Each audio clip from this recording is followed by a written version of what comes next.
Seja bem-vindo, bem-vinda a mais um Forja de Homens e Mulheres. Eu sou o André Felipe e aqui eu falo o que é que nós pais, mães, podemos fazer hoje, enquanto nossos filhos ainda são crianças, enquanto nós estamos forjando os homens e mulheres que eles vão ser no futuro. O tema de hoje é as duas lições que eu aprendi com Kobe Bryant, que fizeram de mim um pai melhor. E há muitos anos que eu sou fã do atleta Kobe Bryant. Sempre teve alguma coisa na forma dele jogar que me atraía. Eu não sabia bem o que, mas eu sempre. Alguma coisa sempre me prendeu nele. Inclusive, há anos que eu faço questão de ter a camisa dele, muito antes de ser pai. E eu lembro de uma entrevista do Kobe Bryant falando que quando ele tinha 10 anos de idade. O Kobe Bryant, caso você não saiba, foi um jogador de basquete, um jogador muito vitorioso, e recentemente aconteceu o acidente de helicóptero. Estava ele, estava a filha dele e mais algumas pessoas ali morreram nessa fatalidade.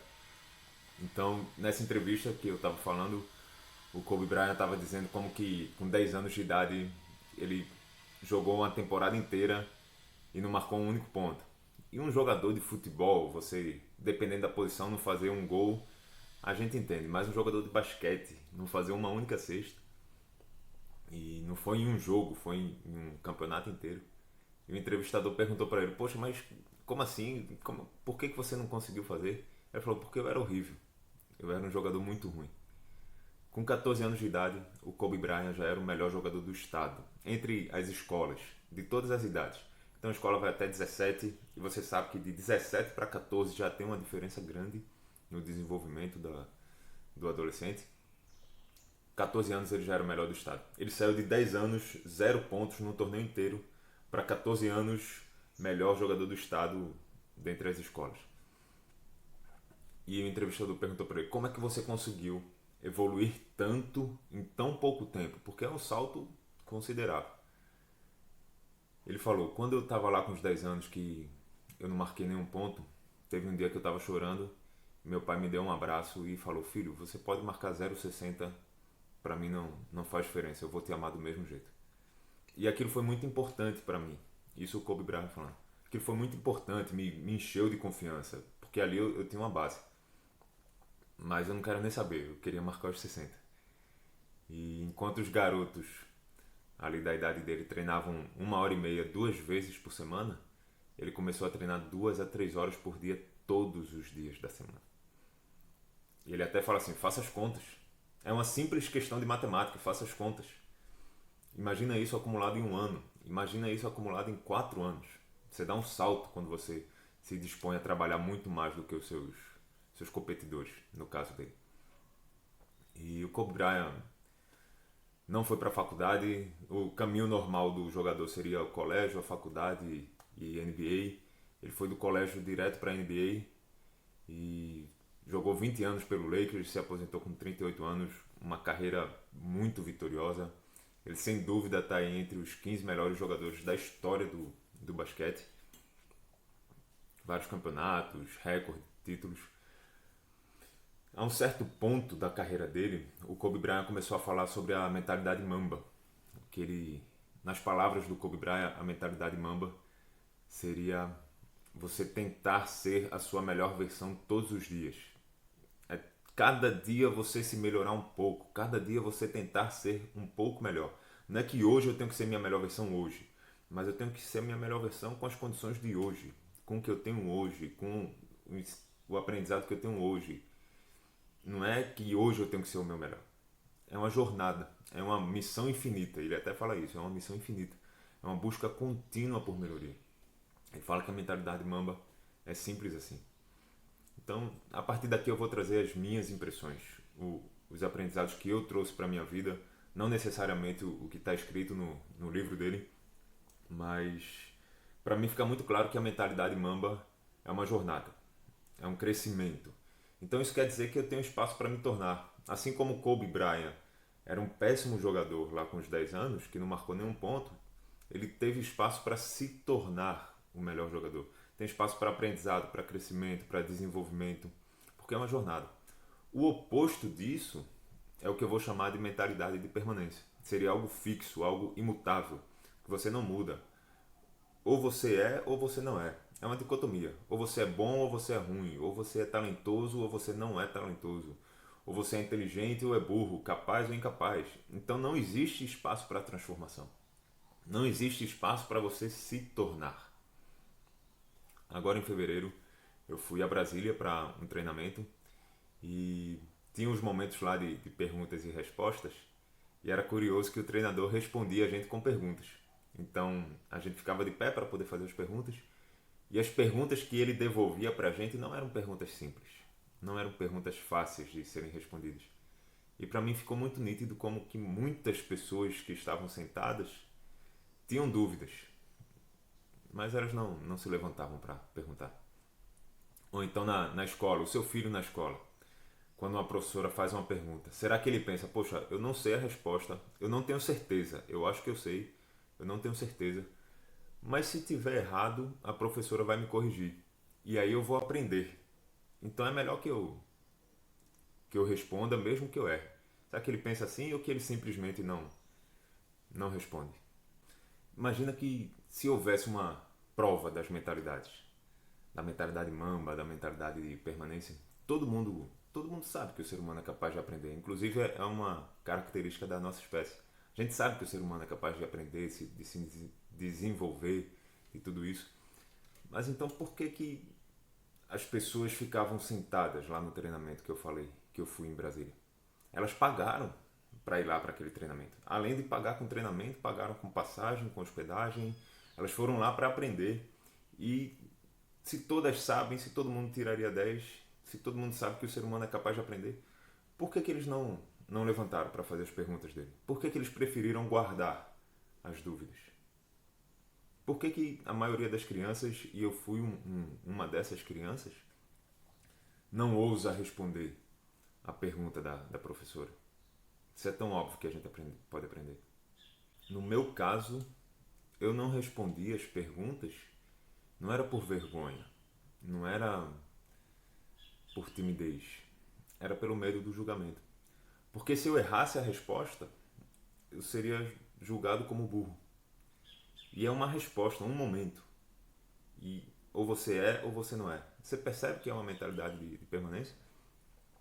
Já no treinamento de Brasília eu fiz parte da turma que ficou de pé. Eu fiz parte do pessoal que se dispôs a passar por aquela situação embaraçosa, porque você faz a pergunta e está ali na frente de todo mundo, mesmo com vergonha, mesmo sendo um cara tímido, que eu já era desde a infância. Mas olhar a vida com a mentalidade mamba me permitiu entender que eu não estou preso ao momento, que eu não preciso ser rotulado por não saber. Eu posso aprender, eu posso me desenvolver, eu posso crescer. Se eu não sei agora, eu aprendo a resposta, eu posso me tornar. Eu não preciso viver debaixo desse julgamento. Eu também tiraria 10 na prova das mentalidades desde criança. Eu sei que o ser humano é capaz de se desenvolver. Mas viver pela mentalidade mamba, sair da de permanência para a mentalidade mamba, me livrou dos julgamentos. Me fez entender que se eu treinar 2 a 3 horas por dia, igual Kobe Bryant lá nos 10 anos de idade dele, se eu fizer isso todo dia eu posso me tornar. Eu não preciso estar preso ao julgamento de quem eu sou hoje. Porque o que eu sou hoje não define quem eu serei. Eu posso evoluir. E talvez você esteja falando, beleza André, mas até agora você não falou nada de novo para mim. Você conhece alguma pessoa que não faz uma prova com medo de ser reprovado? Evita uma prova de concurso com medo de não passar? Você conhece alguém que não tenta com medo de não conseguir? Você conhece alguém que tem excelentes ideias e não coloca em prática com medo de fracassar? Ou aquelas pessoas que quando fazem não dão tudo de si porque ainda tem na manga um argumento de poder dizer, eu não dei tudo de mim. Se eu tivesse me dedicado com afinco àquele projeto, eu teria conseguido. Ele tem uma forma de justificar não estar debaixo do julgamento de ser incapaz. Eu não consegui, não é porque eu sou incapaz, eu não consegui porque eu não dei tudo de mim.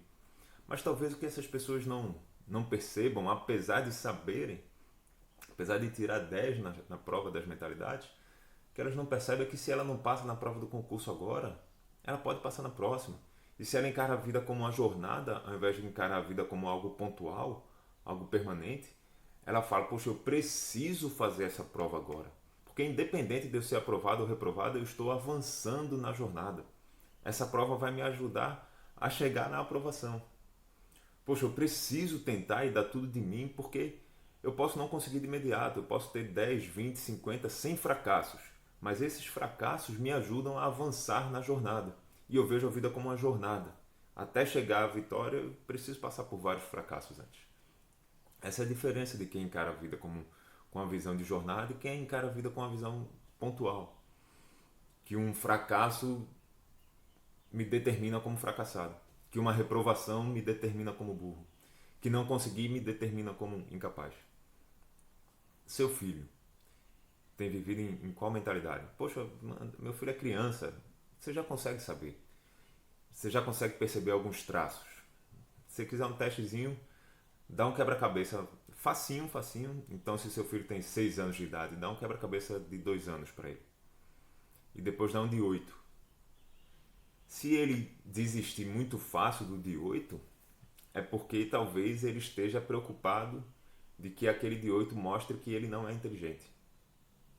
E, cara, é melhor nem continuar fazendo esse aqui porque eu vou me esforçar, não vou conseguir fazer. Eu consegui fazer o outro, então prova que eu sou inteligente. Nesse aqui eu não estou conseguindo, então talvez eu não seja inteligente. Eu não posso provar que eu não sou inteligente para os meus pais. Se ele encara com uma mentalidade mamba, uma mentalidade de jornada, ele fala, poxa, tá difícil esse aqui, mas tem uma oportunidade de eu aprender, tem uma oportunidade de eu evoluir, tem uma oportunidade de eu crescer aqui. Um testezinho simples. Se ele quiser ficar no de 2 anos mostrando para você que sabe fazer, você já tem uma noção, né? E você? Como que você tem vivido? Para você o teste é mais fácil, se você quiser saber. Será que você pensa de vez em quando, poxa, como eu queria ser mais inteligente? Para mim as coisas são mais difíceis. Para ele é fácil. Ele tem isso, ele tem aquilo, ele é inteligente, ele tem dinheiro, para ele é fácil. Talvez você não esteja enxergando que você pode se tornar. Ou então coisas do tipo, você está jogando um joguinho no celular e ficou difícil, você desiste. E até tem uma justificativa boa. Você fala, não, eu estou perdendo tempo, eu não posso eu não posso perder tempo. Mas a real é que você ficou difícil e você desistiu. Ou então o caça-palavras, você faz as palavras que saltam à sua vista ali e você não completa a lista de palavras que tem lá no caça-palavras para você achar. Você deu uma olhada, olhou, não achou, vamos pro próximo, deixa para lá. Isso é nitidamente alguém que vive pela mentalidade de permanência.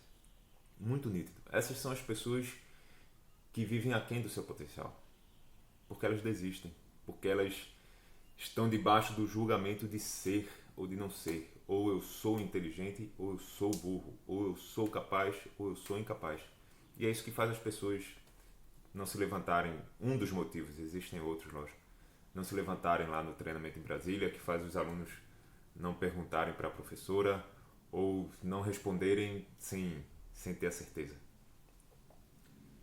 Beleza, André, entendi. E na prática, vamos para o que interessa, na vida prática. Como que eu posso fazer se o meu filho estiver vivendo nessa mentalidade? O que eu posso fazer para conseguir trazer ele para a mentalidade de crescimento, de desenvolvimento, para a mentalidade de jornada, que é o que o Kobe Bryant chama de mentalidade mamba?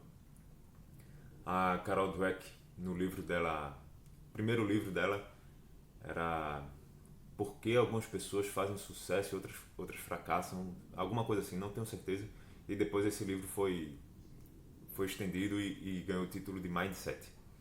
Nesse livro, ela conta que fez um teste com centenas de crianças ali pré-adolescentes, a maioria, e ela pegou um teste de QI, pegou alguns problemas difíceis de um teste de QI e chamou as crianças e falou, olha, eu tenho aqui um teste para vocês fazerem, certo? Aí deu para as crianças fazerem, elas fizeram, a maioria se saiu bem no teste, estava no nível ali delas. E quando elas terminaram o teste, algumas crianças ouviram, nossa, você tirou nota 8, parabéns, você deve ser muito bom nisso. E teve outras crianças que ouviram, nossa, você tirou nota 8, parabéns, você deve ter se esforçado muito.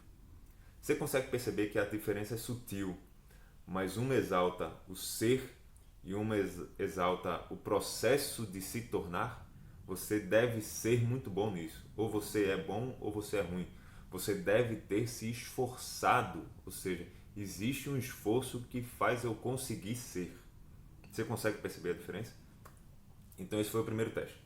E aí, depois desse teste, ela falou com as crianças: Ó, eu tenho aqui um outro teste um pouco mais difícil. Vocês querem fazer? A maioria das crianças que ouviram você deve ser muito bom nisso, que exalta a mentalidade da permanência, a maioria não quis participar desse novo teste.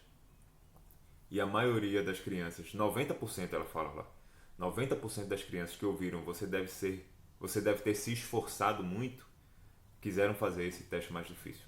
E elas foram para esse segundo e mais difícil teste e depois teve um terceiro teste. O terceiro foi o mais fácil dos 3 testes.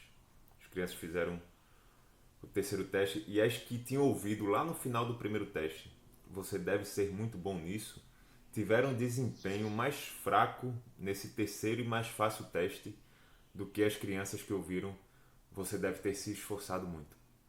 E a teoria é que essas crianças se abalaram. Que elas foram para o segundo e mais difícil teste. Poxa, se eu devo ser muito bom, quer dizer que eu sou inteligente, por que eu estou tendo dificuldade nesse teste agora? Eu deveria saber fazer. E isso abalou a confiança delas e elas foram para o terceiro teste duvidando se elas realmente eram inteligentes ou não, e fez com que elas tivessem um desempenho mais fraco do que as crianças que ouviram você deve ter se esforçado muito, porque elas entenderam que era uma jornada, um aprendizado. E aí, quando terminou os 3 testes, a pesquisadora a Carol falou para as crianças: olha, a gente vai fazer esse teste em outras escolas também. Então a gente quer um feedback de vocês, quer saber o que vocês acharam desse teste. Então tá aqui uma folha, eles receberam uma folha que tinha um espaço para as crianças responderem o que elas tinham achado do teste e tinha outro espaço para elas responderem sobre os resultados que elas tiveram no teste. 40% das crianças que ouviram você deve ser muito bom, 40% mentiram sobre o seu resultado, falando que tiveram, todos dos 40% falaram que tiveram resultados mais altos do que de fato tiveram. Esse comportamento não foi visto nas crianças que ouviram que eram esforçadas. Você percebe a diferença enorme entre os dois grupos?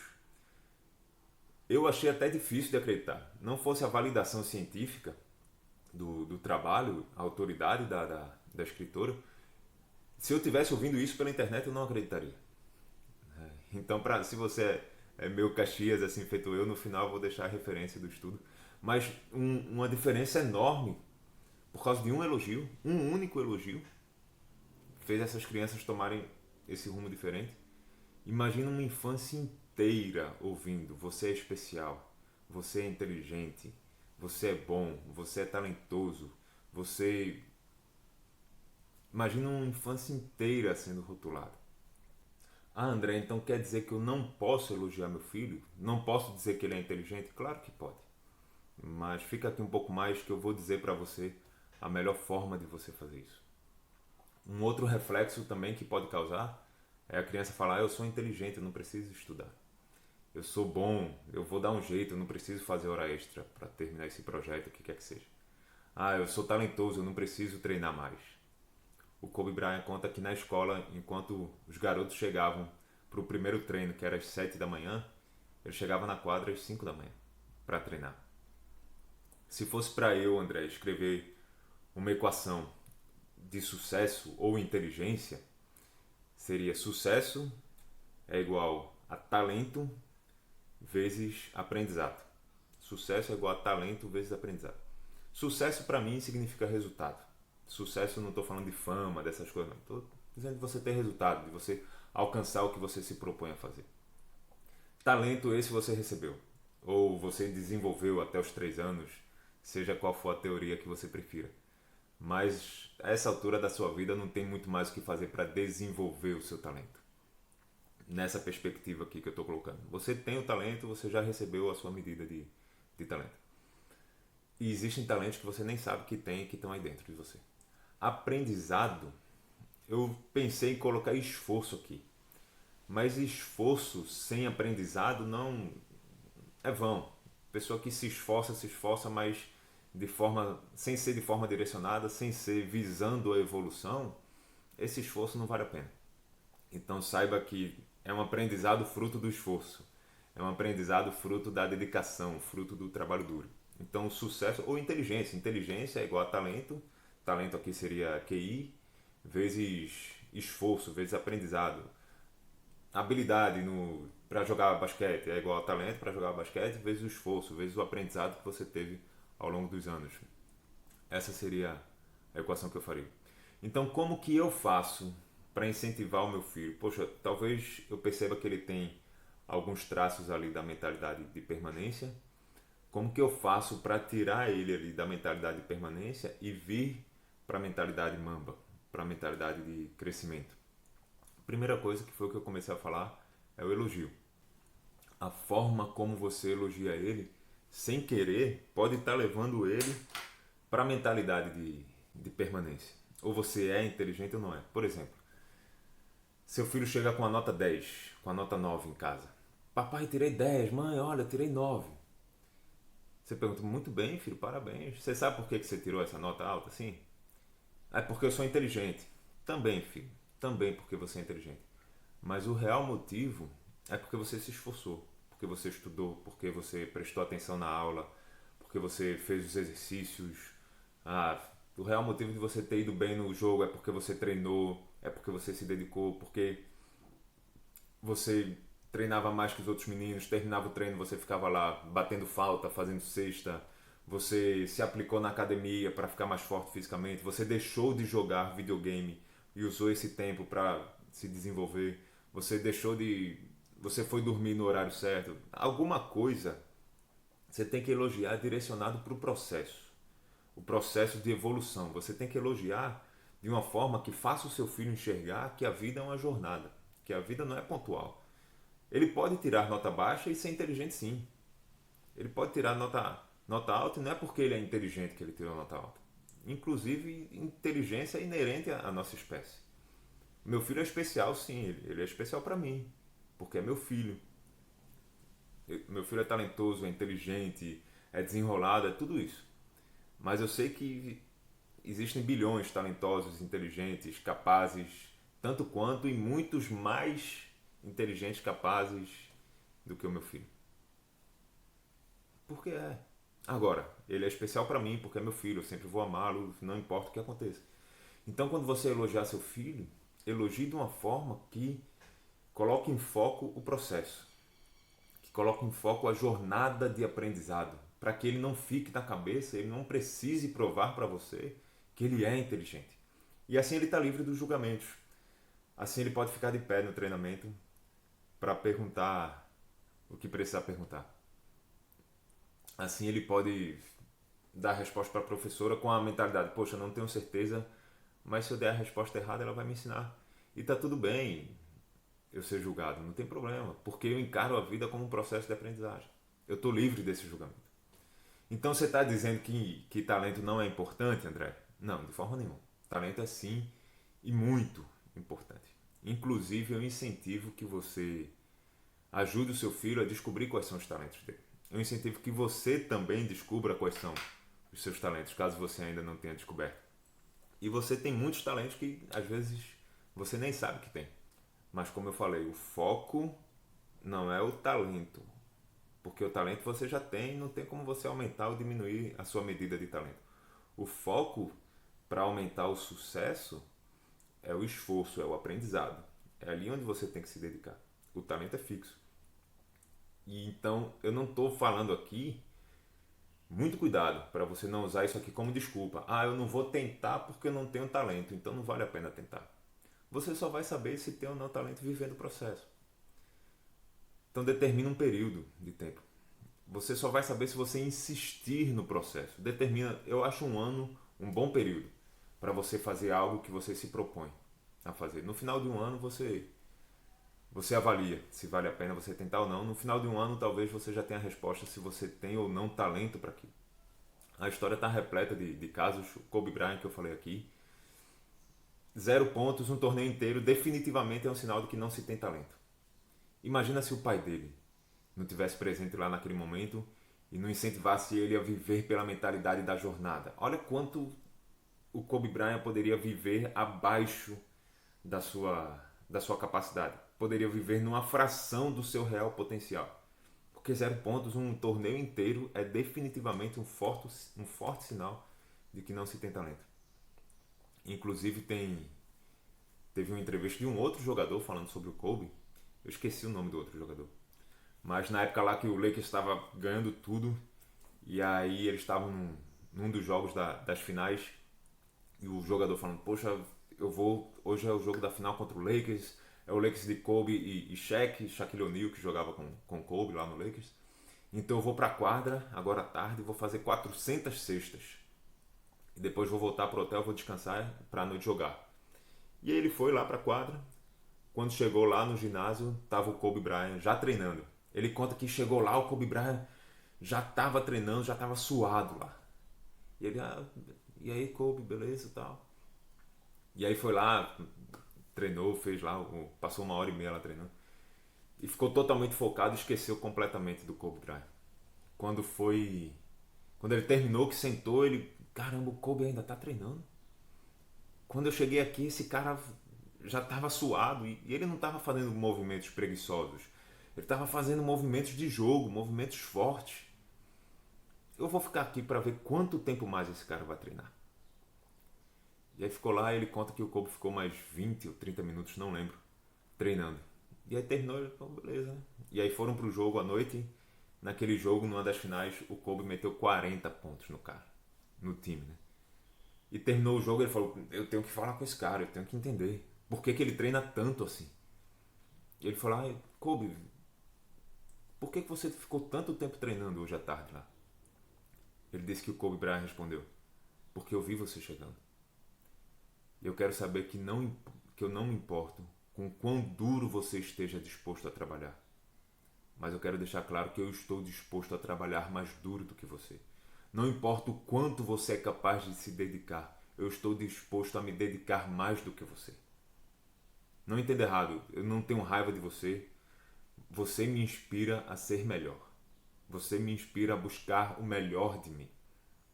A missão do Kobe Bryant era ser o melhor jogador de basquete que ele pudesse ser. Eu não tenho dúvida que ele conseguiu viver isso. Então, quando você for iniciar uma jornada, 1 ano é um bom prazo para você se esforçar, se dedicar. Depois de 1 ano, você avalia se você tem ou não talento. O meu filho Miguel começou agora... Ele fez judô já na escola no passado. Esse ano a gente colocou ele na Vila Olímpica, que é mais puxado do que a escola. Eu conversando com ele, eu falei, filho, papai vai matricular você na Vila Olímpica no judô. Ele, tá certo, papai. Agora é o seguinte, lá é mais difícil do que a sua escola. Você quer fazer? Quero, papai. Tá bom, você vai começar. Mas depois que você começar, você não para com menos de 1 ano. Depois de 1 ano a gente volta a conversar se você quer ou não continuar. Tudo bem? Tudo bem. Não pode desistir. Mesmo que você não goste, mesmo que você não queira ir, você vai ficar indo por 1 ano, entendeu? Entendi. Então tá bom, combinado. Fui lá, matriculei, ele tá gostando. Lógico que se estivesse fazendo mal para ele, é outro cenário, tá? Não é esse o mérito. Então, quando você elogiar seu filho, elogie com foco no processo, no esforço, no aprendizado, para que ele entenda que ele pode evoluir. Ele não é bom ou ruim, inteligente ou burro, talentoso ou não talentoso. E quando você elogiar, que elogie de forma sincera, né? Então, se seu filho está lá com 6 anos e montou o quebra-cabeça de 2, ou se ele fez uma prova que era muito, muito fácil, ele tirou 10, melhor do que dar os parabéns para ele, num caso desse, seria você falar algo do tipo, poxa filho, desculpa por dar para você um desafio tão abaixo da sua capacidade.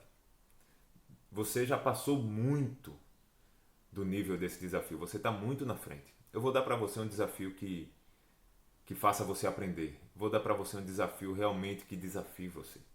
E aí você dá lá o quebra-cabeça de 7, 8 anos para ele. É um elogio. Você percebe que isso é um elogio? Você está dizendo que ele está num patamar acima. Mas se ele está num patamar acima é porque ele já passou por aquele patamar e porque ele pode continuar avançando para outros patamares. Se ele faz o quebra-cabeça de 2 anos, ele com 6, você, parabéns, você é inteligente, só está reforçando do que ele é. E ele recebeu esse elogio, ele vai continuar querendo fazer as coisas fáceis, o que vai travar ele na vida. Uma outra coisa que você pode fazer com seu filho é conversar. As crianças entendem. Faça perguntas como: o que você aprendeu hoje? O que você tentou fazer hoje que você não conseguiu? Quais foram as coisas mais difíceis que você fez hoje? Esse tipo de pergunta ajuda a criança a entender da importância do aprendizado. Eu tenho um colega, Fernandes, inclusive ele está morando em Fortaleza, já tem um tempo que a gente não se fala.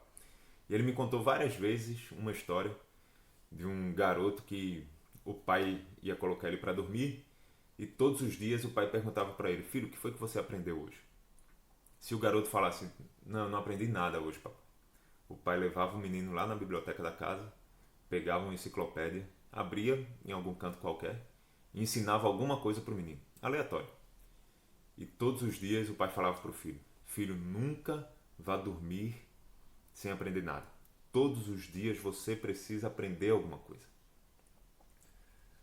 Historinhas na hora de dormir é uma outra forma de você ensinar. Quem me acompanha há mais tempo sabe que eu sou um defensor de colocar o filho para dormir. É uma excelente oportunidade de diálogo, de intimidade. É um momento muito especial para você perder esse momento. Seja para o celular, o que quer que seja. Invista em colocar o seu filho para dormir. E esse é um momento que você pode contar histórias. Histórias que inspiram. A história do Kobe Bryant é uma boa história. Eu já contei várias histórias de atletas para o meu filho, de atletas que se esforçaram para chegar onde chegaram. Eu já contei várias vezes também a história de um golfinho. Meu filho adora apostar corrida. Ele está com 5 anos, ele adora apostar corrida com os coleguinhas, comigo, com todo mundo. Eu já contei várias vezes a história de um golfinho que adorava nadar, que adorava apostar corrida. Esse golfinho nadava muito, vivia disputando com todo mundo e um dia foi para as Olimpíadas. Chegou lá nas Olimpíadas, ele perdeu. E aí voltou para casa, treinou, foi para as Olimpíadas de novo e perdeu. Miguel sempre dá uma murchada quando eu digo que ele perdeu. Voltou, treinou, foi para as Olimpíadas de novo e venceu. E quanto mais personagens, vozes, entonação, quanto mais emoção você coloca na história, mais o seu filho vai aprendendo. Mais aquela história vai impactá-lo e vai ficar dentro dele. Essa é uma outra forma de você ensinar seu filho. Miguel vive dizendo: papai, eu vou treinar muito por causa dessas histórias que eu conto. Eu vou treinar muito para conseguir vencer. E histórias de uma maneira geral, cinema, você pode levar filmes, bons desenhos. Eu levei o Miguel uma vez para assistir Patrulha Canina e tem o Chase, que é o cão pastor, é o meu personagem favorito. Quem assiste desenho com os filhos sabe do que eu estou falando. E no filme o Chase se dá mal o filme quase todo. Tenta e não consegue o filme quase todo.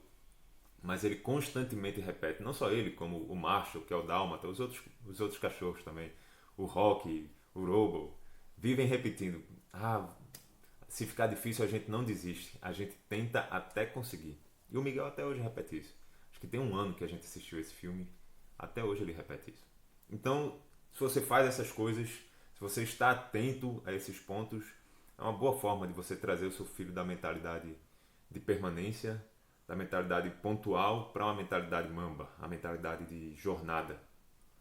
E para você, como que você faz para você desenvolver essa mentalidade? Histórias. O ser humano adora histórias. No seu caso, biografias, bons livros, filmes também ajudam. Um filme que o Kobe Bryant indica é um filme chamado Rudy, R-U-D-Y. Fala de um garoto, é baseado em história real. Fala de um garoto que queria ser jogador de futebol americano, mas ele era franzino, pequenininho. Cara, eu assisti na Netflix, não sei se ainda tem lá. Filmaço, vale a pena assistir. Se você é empreendedor, vai lá no meusucesso.com. É incrível, muita história boa. Assistir esse vídeo aqui também ajuda você, porque traz conhecimento para você. Então, histórias para você podem te ajudar. O segundo ponto para você, cara, não reclama, não dê justificativa. O povo de Deus, o povo de Israel, quando saiu do Egito, eles estavam lá escravos, Moisés foi lá, levou as pragas para o Egito, e eles saíram do Egito para ir para a Terra Prometida. Mas para chegar na Terra Prometida, eles precisavam atravessar o deserto. Eles passaram 40 anos no deserto. numa viagem que eles poderiam ter levado 4 meses. E um dos motivos que fica claro na Bíblia é porque o povo de Deus reclamava. E se você quer chegar na terra prometida, seja qual for a sua terra prometida, passar num concurso, conseguir um carro melhor no emprego, perder 20 quilos, se você quer chegar na terra prometida, ou seja, se você quer evoluir, você quer passar por um outro patamar na sua vida, seja em que área for, você precisa passar pelo deserto. Você não vai alcançar a terra prometida sem o deserto. E pensa o seguinte, cada justificativa, cada desculpa, cada reclamação que você dá é um mês a mais no deserto. Pensa nisso, poxa, o povo poderia ter feito a viagem em 4 meses, levou 40 anos. Toda vez que você for dar uma justificativa, não, é só hoje essa sobremesa. Você quer chegar na terra prometida, perder 20 quilos no ano. Só hoje essa sobremesa eu mereço. Não, é só isso. Você faz uma dieta equilibrada. Dentro da sua dieta tenha lá o dia da sobremesa e não foge disso. Mas se você ficar dando justificativa, é um mês a mais no deserto. Não, estou cansado demais. Amanhã eu continuo fazendo esse projeto que eu tenho que entregar. Não, eu já treinei muito, não vou treinar mais não. Eu tinha me proposto a treinar, mas eu não vou treinar mais não. Cara, por hoje já tá bom, estou cansado. Eu estou com vergonha, não vou brincar com meu filho disso não. Cada desculpa que você dá é um mês a mais no deserto. Pensa nisso. E a terceira forma é ação, né? Você precisa entrar em ação. De nada adianta se você fizer todo o planejamento do mundo, se você fizer tudo, se você não entrar em ação. Você está entendendo tudo que eu estou falando aqui com você, mas o seu cognitivo é quem está entendendo. O seu sistema límbico, o seu cérebro emocional não está entendendo isso aqui que eu estou falando. E uma boa forma de você comunicar com ele é a ação, você entrar em ação. Então, por exemplo, a partir do momento que você começa a encarar a vida como uma jornada, você começa a encarar os momentos difíceis como oportunidade de crescer, oportunidade de aprendizado, não estou dizendo que a vergonha vai sumir. Então, quando eu fiquei em pé lá em Brasília, para tirar as dúvidas, eu fiquei em pé mesmo com vergonha. Mas eu olhava para aquela situação e falava, poxa, essa é uma situação de eu aprender. Eu vim aqui para aprender e essa é uma situação de eu crescer. Eu posso até não saber as respostas que ele vai me fazer, mas eu vou aprender com as respostas. Porque se eu não souber, ele vai me dar as respostas. Então eu aprenderia muito mais até do que se ele me respondesse diretamente. Se você tem essa mentalidade, poxa, eu quero aprender, eu estou com vergonha, mas eu vou fazer. Estou com vergonha do que os outros vão falar, mas eu vou fazer. Naturalmente você vai se treinando e a vergonha vai reduzindo, até que ela vai ficar fraquinha. Ela sempre vai estar lá, esperando uma oportunidade para te pegar, mas você precisa entrar em ação. Isso demanda uma decisão profunda da sua parte. Então, se você segue esses passos, tanto com seu filho quanto com você pode sair, saiba, certamente, se você segue o que eu estou falando aqui, certamente você sai dessa mentalidade de permanência, que vive preso aos julgamentos e vai para a mentalidade de crescimento, onde pode te dar uma outra perspectiva de vida, onde pode transformar de verdade não só a vida, como a vida da sua família. E a segunda lição, André, você falou que eram 2, qual que é a segunda? A segunda não dá para explicar muito, você tem que sentir. E para você sentir, talvez você vá lá no YouTube e busque alguns vídeos do Kobe Bryant, assiste lá algumas entrevistas, assiste ele jogando. Eu gosto muito de assistir o jogo de despedida dele.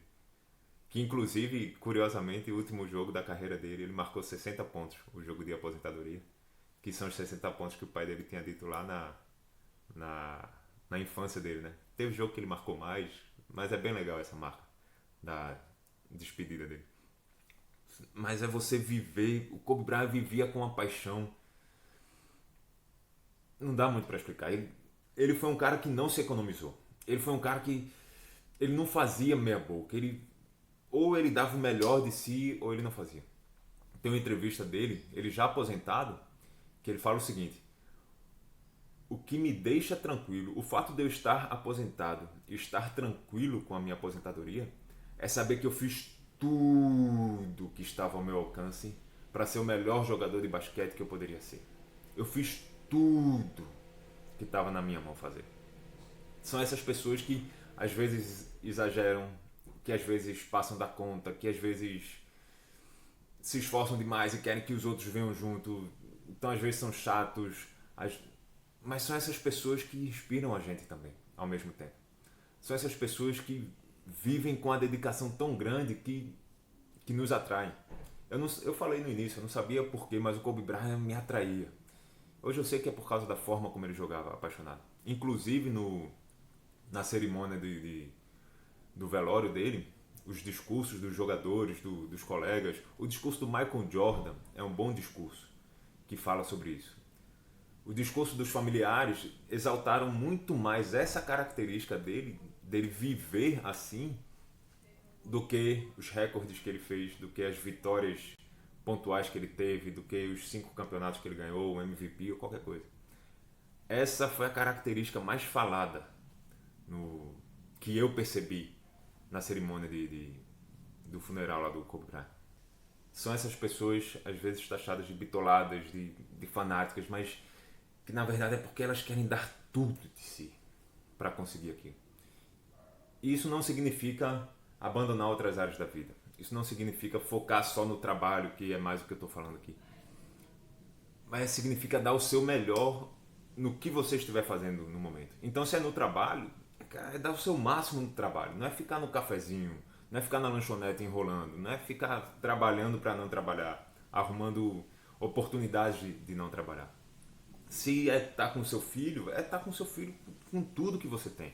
É brincar, é entrar na fantasia, é lutar contra o dinossauro, contra o leão, contra o jacaré, ao invés de ficar reprimido pela vergonha do que os outros vão falar ou não. Saiba que aquela é uma oportunidade de aprendizado para o seu filho, aquela é uma oportunidade de crescimento, de desenvolvimento da relação entre você e seu filho. Então se liberte desse julgamento. Não é sentar no chão, fingir que está brincando de Lego com o filho e ficar olhando o Instagram. Se é ir treinar, se é fazer crossfit ou o que quer que seja, é dar o seu máximo, é sair quebrado do treino. Essa é a mentalidade, meu amigo, é você dar o seu melhor a cada momento, cada dia você tentar se melhorar um pouco mais. E deixa eu só abrir um parênteses aqui, voltando para a lição 1 do Kobe, não é algo que se aplica só à área profissional, da mentalidade mamba versus a mentalidade de permanência. Se aplica ao relacionamento, a alma gêmea, que é um sonho, é muito característico da mentalidade de permanência. Porque eu vou encontrar a minha alma gêmea e a partir daí o meu relacionamento se torna perfeito. A partir daí, não é que ele se torna perfeito, eu vou achar minha alma gêmea e o meu relacionamento com ele sempre vai ser perfeito. Você percebe que é permanente? Não demanda esforço, não demanda ajustes, não demanda o processo de sincronia entre os dois.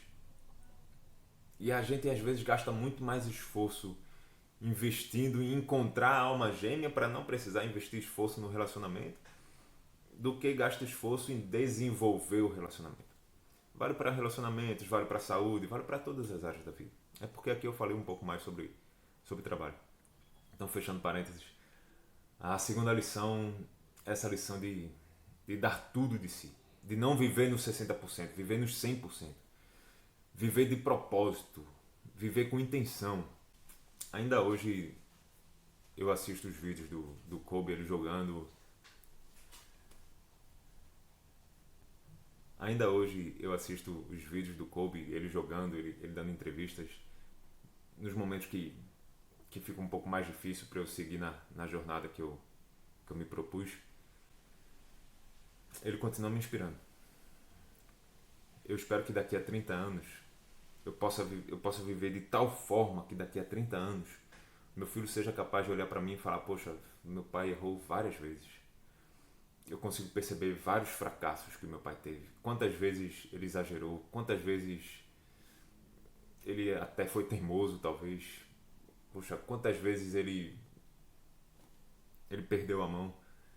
Eu consigo perceber os erros do meu pai, as imperfeições do meu pai, os fracassos dele. Mas se tem uma coisa que eu posso falar do meu pai, é que ele fez tudo em busca da melhor versão dele. Daqui a 30 anos, eu ouvir isso do meu filho, para mim vai ser um prêmio. Eu espero poder viver de tal forma, me entregando em absoluto no meu propósito, buscando ser a minha melhor versão para poder ouvir isso um dia. Como diria o Kobe Bryant, Mamba out.